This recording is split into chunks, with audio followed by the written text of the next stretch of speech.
Hey, what's up everyone? Welcome to another Sketch and Review, where I draw something from whatever it is I'm reviewing.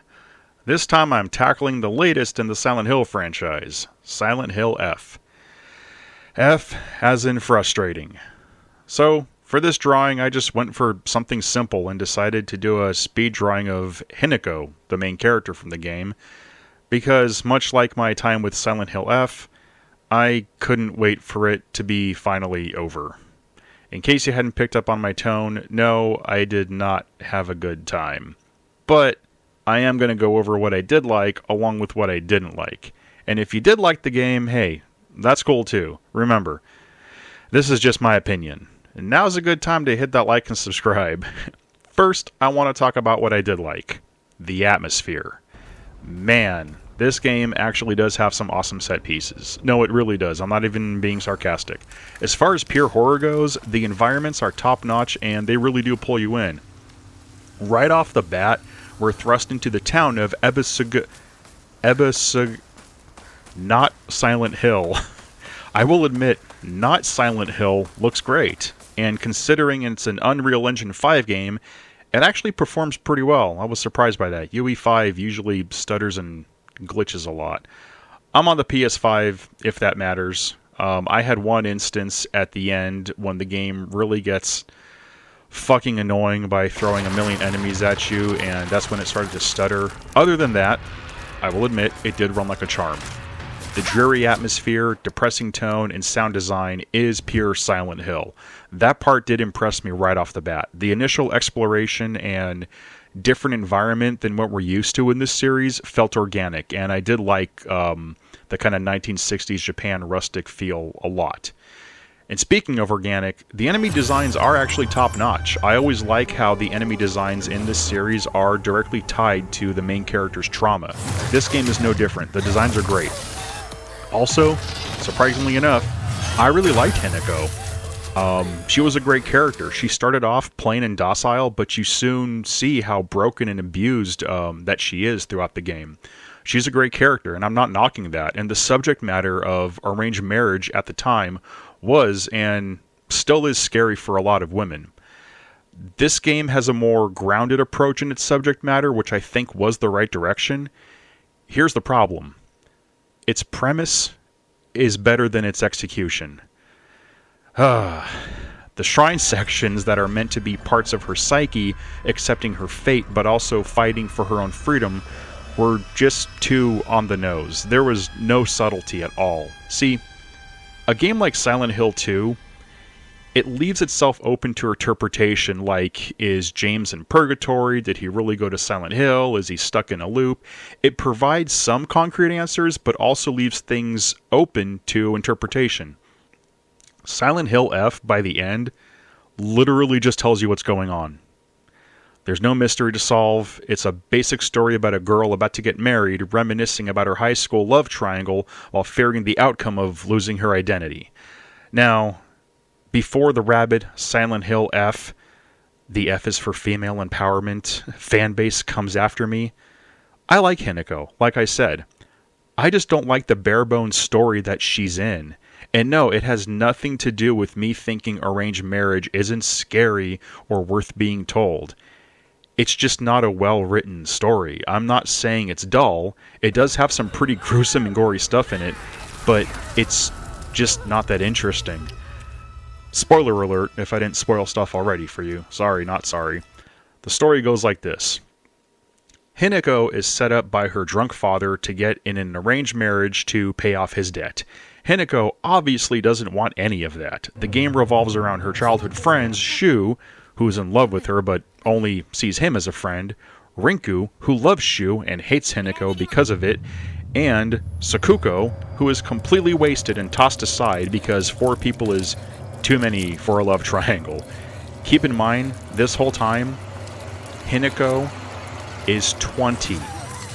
Yes, she's 20 years old, but she's remembering stuff she went through as a teen. So everything we see is through the eyes of a 20-year-old woman presented in her high school attire because everything going on is in her fucking head.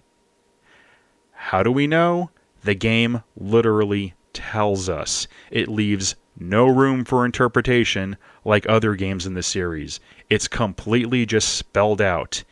Yeah, there is some mystery here and there throughout the middle of the game, but by the end, that's it. It's like, oh well, cool, I guess. Go ahead and play it 5 more times to get the full story. But aside from story, is the game at least fun? Well, the short answer is no. Now, I know there's lots of people that didn't mind the combat and even liked it, but that doesn't mean it's refined or even good. And there's this completely baseless, and I'll just say outright stupid fucking discourse that if you didn't like the combat, it means you're bad at it. I'm going to stop you right there. It's possible to be good at something and still hate it. For example, I used to work at a psych hospital. I was great at verbal de-escalation and kind of calming down methed up tweakers that wanted to fight. And if they did, I was also great at helping to hold down and restrain them. Doesn't mean I liked it. People need to get that concept through their fucking heads. 2 things can be true. I can be good at the combat system in this game, and I can also hate it. Let me explain. In most video games, there's this thing called latency and input lag. That has to do with how long it takes a character to perform an action when you press a button. In Silent Hill F, the F is for forever to do anything. When you press the attack button, there's a delay before Hinako attacks. A lot of games do have a slight delay. The one in this is just fucking ridiculous. Then, when she does finish the attack animation, there's a pause before she goes back into her idle stance. It's stunted and clunky and reminiscent of Castlevania 64, also made by Konami. Maybe they used part of that game's code here. Now, you could argue games like Dark Souls, which people compare this to, also has attack delay. But here's the thing. Unlike Dark Souls, this game's enemies have faster attack windows than your character. Also, Dark Souls has tons of weapons that vary in speed, wind-up, hit window, attack delay, etc.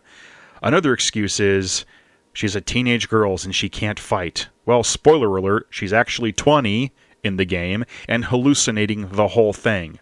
Not to mention, later on, you get literal superpowers when you end up cutting your own arm off and getting this were-fox arm with...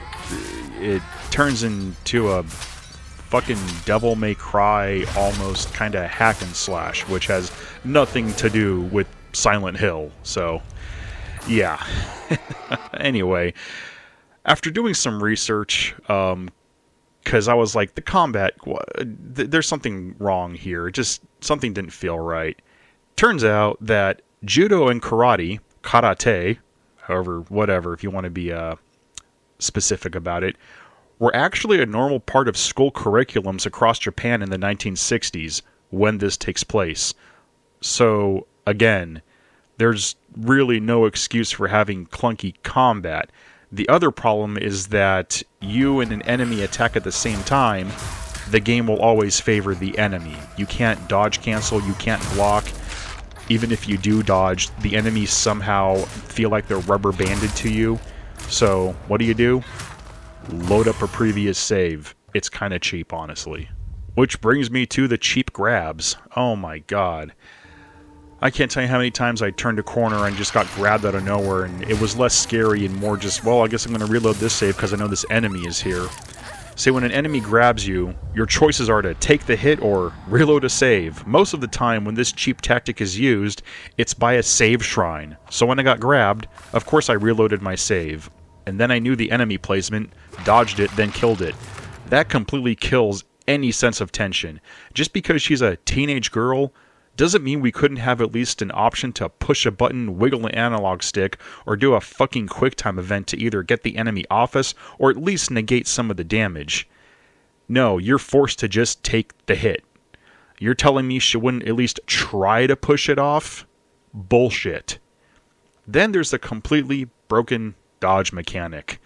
Oh man, I've seen people defend this bullshit too. See, she'll go 10 feet in any direction and stand in place for a full 2 seconds. Keep in mind, according to the game's lore, She is a high school athlete and runner. Most of the time I got hit wasn't because I missed a hit or couldn't get the cheap enemy timing down. No, it's because I dodged into a tight space and she stood there forever and I couldn't move her. The game just would not respawn. Remember, according to the in-game lore, she played sports. She was probably a tomboy. She was also a runner. You're telling me this supposedly athletic character that is a runner, a fucking runner, according to the game, has to stop and catch her breath every time she evades something. And if she's a runner, why does she run so fucking slow when being chased and her stamina bar decreases so fast by default? The game mechanics do not match her supposed character background. I'm not saying she should play like fucking Ryu Hayabusa from Ninja Gaiden, but she's slower than Ellie from The Last of Us. I mean, come the fuck on. I mean, she runs like a 50-year-old smoker, seriously. This is supposed to be a high school athlete in her prime. Well, I mean, no, she's 20, but she's hallucinating, but she couldn't hallucinate, her physical prowess when she was in high school. Anyway, it makes no fucking sense. Which brings me to the unnecessary stamina bar and useless sanity meter. I know the game explained the sanity meter system thing, but using it or not using it made absolutely no difference. It's a pointless mechanic only praised by people that just like having more stuff to keep track of in games. I've heard shit like, bro, if you don't use the sanity meter and focus, you're not playing it right. Well, I beat the fucking game, so I guess I was playing it right. Turns out, it's a needless mechanic that you only need to watch when certain bosses drain it. That's it. And it doesn't happen often enough to matter. Now the stamina bar. Why? No, really, why does this game have or need a stamina bar? It depletes way too fast and takes way too long to refill. She's an athlete, remember? Or was she the worst one in the school? Maybe she was failing gym class. Maybe Silent Hill F is for fail. If she's an athlete, then why does she move like a 65-year-old that smokes 3 packs of cigarettes a day? I mean, what is this shit? Stamina bars are only necessary in games that allow you to use weapons, items, and armor that scale with it. This is a bare-bones action game. I mean, yeah, there's the occasional Onamari items to improve certain specs like health, stamina, and focus and all that, but it only gives slight increases to the resource pool. It doesn't actually improve or compound with the gameplay. It's a shit system, and it brings the game down instead of elevate it. Again, Hinako is supposed to be a runner, according to this game. Why can't she swing a pipe more than 3 times or dodge more than once without getting winded? Where's the logic in that? And don't tell me it's because she's a teenage girl. It's all in her fucking head. Later on, maybe midway through in the shrine sections, you get superpowers. Yeah, superpowers, like I briefly mentioned earlier. And by superpowers, I mean that giant were-fox arm that makes combat a piss-easy button masher. The complete opposite of the clunky bullshit during the main town parts. I mean, okay, I understand quirky unlocks after beating the game is a long-running thing in this franchise, but going full-on anime felt weird during the main part of the game. Now, the cutscenes and symbolic meaning behind the fox power whatever stuff was actually kind of cool. I'm not just going to hate the whole thing the whole time. But how they incorporated it into the gameplay was kind of dumb. They could have taken a more horror approach and a less wannabe Devil Trigger approach. That's pretty much this game in a nutshell. It's kind of cool, but really dumb, frustrating experience that only people with an arranged marriage trauma bond seem to go crazy over. That's mostly who I see elevating this game too. Fuck it, I'm going to say it. It's activists that care more about the game's message about the horrors of arranged marriage and being forced on a girl than the actual mechanics of the game. And I actually agree with the message. I do. It's unfair, terrifying, and traumatic. Most men will never go through something so life-shattering, and the ones that do probably love the whole idea of arranged marriage. And that's the thing with this game. The arranged marriage she's in, by the end of one of the endings, she's afraid she's going to end up like her mother, with a abusive, drunk husband. But here's the thing. The guy that they're arranging her to marry isn't even that bad of a dude. He's not a drunk. He's not abusive. He's not a gambler. So the whole idea of her losing herself and, crying tears of blood in one of the endings because she doesn't want to end up like her mother, that's all in her head also. There's no evidence to show that the guy she's with in any of the playthroughs is anything like her father. It's kind of a self-defeatist, narcissistic outlook on this character, which made me like her a little bit less, or maybe not her specifically, but the writers. So yeah, even though I agree with the overall message that arranged marriage is scary for women, especially in the 1960s, they didn't really present the guy that she's marrying to be really like a bad dude. They could have gone more into the horror aspect of it and really made him kind of conniving, evil, manipulative, but he was none of that. Like, okay, she's freaking out because she's relating everything to what her mom went through, not because the dude is a piece of shit. It kind of diminished the whole core of the story for me. Just, okay, this is an arranged marriage. It's scary, but it's actually kind of an arranged marriage to like a halfway decent dude. They didn't really pull the typical, or traditional, I should say, Silent Hill, deep, dark, evil, horror villain, self-psyche trauma aspect. The dude was actually halfway decent. In fact, the worst character, the most evil character in the whole game was her best friend Rinku. Like, what? And that gets dealt with kind of midway through the game. Anyway, so that's the thing also. I don't need a game to connect with me on a personal level to think it's the best thing ever, which a lot of people have done. I mean, otherwise, I'd say Spec Ops The Line or Condemned Criminal Origins are the best games of all time. I like them. They resonate with me. I can relate to both of those games.